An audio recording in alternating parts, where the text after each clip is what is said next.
आज आपण मस्त गरमागरम आणि झणझणीत असं पिठलं कसं बनवायचं ते बघणार आहोत। चला तर मग पटकन रेसिपीला सुरुवात करूया। नमस्कार, मी प्रज्ञाच मेजवानीमध्ये तुमचं खूप खूप मनापासून स्वागत करते।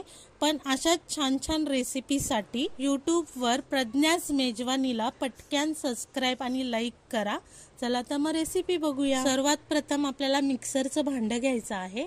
त्याच्यामध्ये आपल्याला 2 ते 1.5 कप बेसन पीठ घ्यायचं आहे। अर्धा वाटी पाणी टाकून मी ह्याला 1 ते 2 गरका करून घेणार आहे।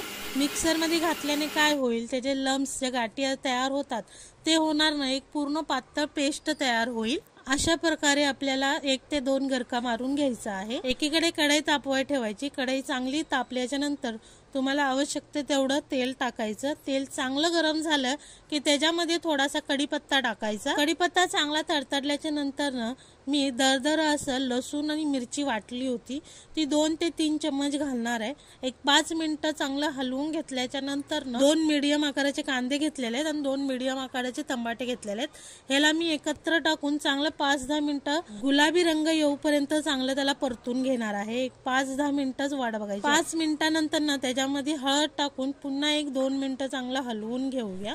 5 मिनिटं हलवल्याच्या नंतर त्याच्यामध्ये चवीनुसार मीठ घालायचं आहे।